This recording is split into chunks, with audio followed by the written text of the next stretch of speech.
En el episodio número 6 de la temporada 1 tenemos el programa que nunca hubiera querido hacer. Un programa en el que responderemos en 2022 una pregunta que ya no nos deberíamos hacer. ¿Por qué debemos contratar un influencer?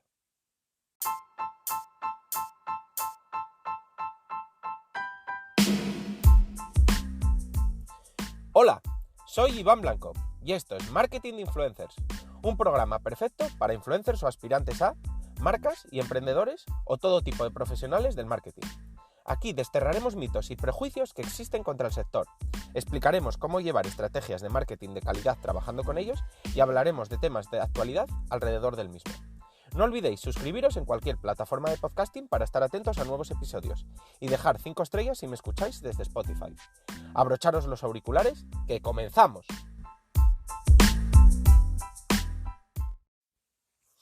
¿Por qué contratar un influencer? ¿Por llevar años trabajando en el mundo del marketing o ser considerado por muchos influencer?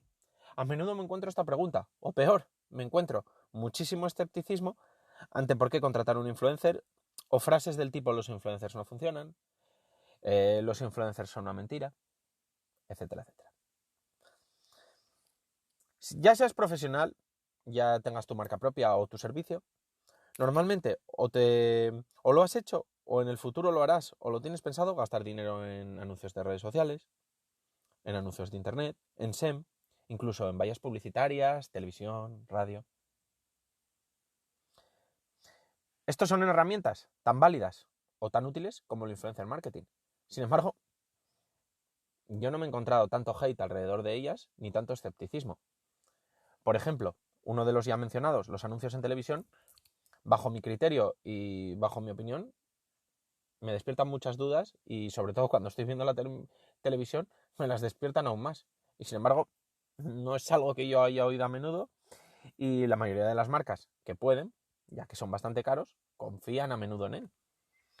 Las cifras están ahí, incluso el otro día leía que el gasto en publicidad en televisión ha aumentado. Por tanto, todo esto sorprende que sin embargo salpique muchísimo al mundo del influencer marketing y siga habiendo muchísimo escepticismo y siga habiendo que responder a la pregunta del programa de hoy. Así que voy a intentar responder a la pregunta del programa de hoy a través de una serie de ventajas o de factores claves que creo que tiene el colaborar con un influencer. Lo voy a hacer con un ejemplo porque creo que es la forma más fácil de entenderlo y pese a que la mayoría de nosotros no nos veamos identificados con ella, nos puede servir para extrapolarlo a nuestro producto, nuestro servicio o incluso para despejar las dudas de una forma más clara. Imaginemos, por tanto, que tenemos una marca de zapatillas de correr.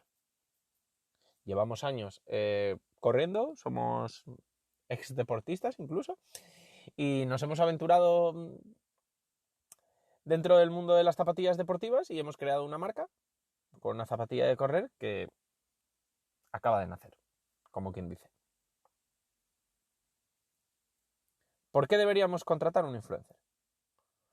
Lo primero y yo creo más importante, impactaríamos a nuestro target. Un influencer de running, evidentemente, porque quiero pensar que la primera colaboración la haríamos con un influencer del mundo del running. La mayoría de sus seguidores pues serán gente que corra, gente cercana a este deporte y que confía muchísimo en el influencer, tanto en consejos que puede dar para correr, rutas que puede dar para correr, material que puede recomendar, etcétera, etcétera. Por tanto, pese a que evidentemente podemos impactar en nuestro target a través de muchas otras herramientas de publicidad, el influencer marketing funcionaría perfectamente.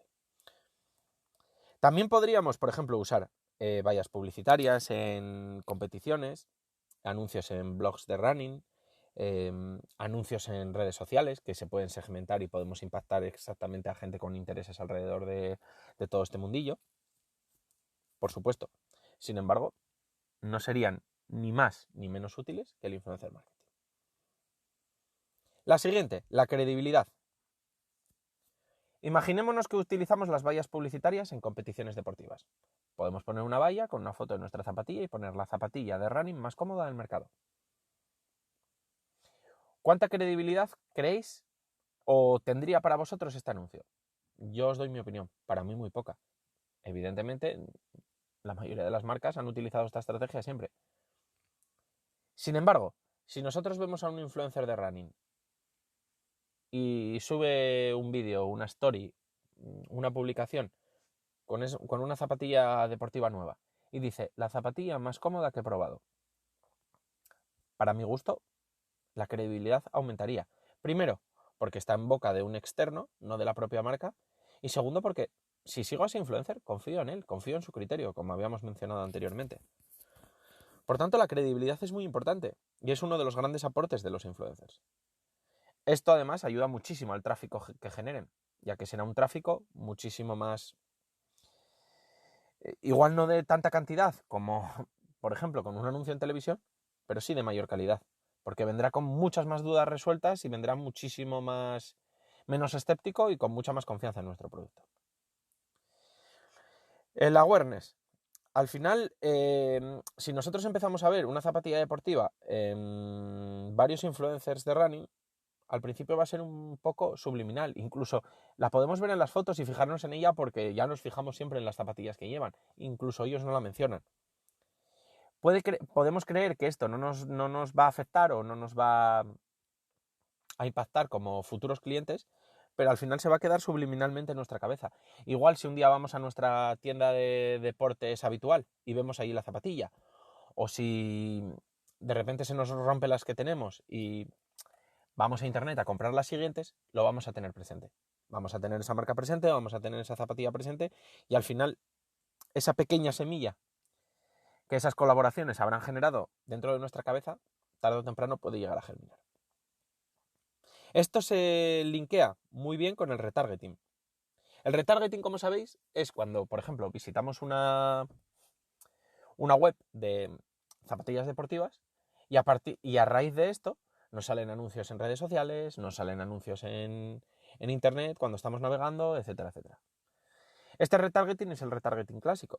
Pero si nosotros, por ejemplo, vemos en nuestra tienda habitual de zapatillas deportivas o en un blog o en una cuenta de un influencer una zapatilla deportiva y a raíz de ahí la volvemos a ver en la misma cuenta de ese influencer o en otras cuentas de otros influencers, poco a poco esta labor de retargeting más moderna y no tan provocada, porque normalmente estas estrategias están programadas por nosotros y esta sería como más orgánica, pero al final sería retargeting al fin y al cabo. Poco a poco no pararíamos de verla hasta que tarde o temprano pues digamos, oye, pues voy a entrar en esa web o oye, pues mira, dudé de si comprar esa zapatilla, la voy a comprar. Este retargeting, mucho más moderno, no solo es una forma de usar el retargeting con influencers. Por ejemplo, muchas marcas han utilizado el retargeting clásico linkeado a sus colaboraciones con influencers. Es decir, un influencer anuncia tu zapatilla, mucha gente entra dentro de tu web para ver la zapatilla o para ver el precio o para ver las características y a partir de ahí, como ya han entrado en la web, les empiezas a impactar con retargeting clásico con el fin de conseguir que acaben comprándola. Normalmente las cifras de retargeting son calculadas por las marcas y hay estudios que dicen que el retargeting clásico aplicado a una campaña con influencers suele tener mejor cifras que otros modelos de retargeting, por ejemplo, el habitual, que es a través de anuncios en redes sociales. Así que es otro factor a tener en cuenta. La fidelización. Normalmente la forma de fidelizar a un cliente por parte de una marca o un servicio es un buen trato, un buen servicio de atención al cliente, que el producto supere las expectativas o al menos no esté por debajo de las expectativas que tenemos, que la calidad sea buena, la durabilidad, etcétera, etcétera. Sin embargo, otra forma de fidelizar clientes podría ser que lleguemos a convertir a un influencer de running en nuestro embajador y vistamos sus pies durante años. Esto provocaría que si ese influencer tiene una comunidad que le idolatra o una comunidad muy fuerte, estemos fidelizando a la mayoría de los integrantes de esa comunidad.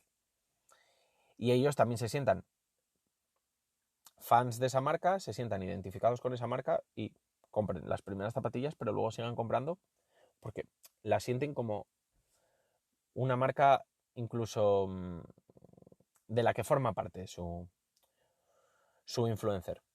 En este caso, ídolo o prescriptor, digamos, en el que confía.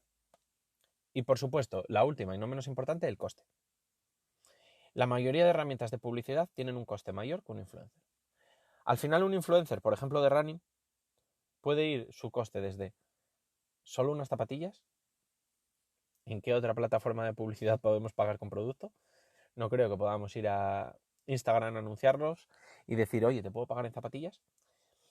Y puede ir desde esto hasta, por ejemplo, darle las zapatillas y una pequeña cantidad de dinero, un porcentaje de ventas, becarle y pagarle, pues yo qué sé, los gastos de competiciones o los gastos de material o los gastos de traslados, etcétera, etcétera, etcétera. Por tanto, el coste suele ser bastante inferior y los resultados, digamos que en muchas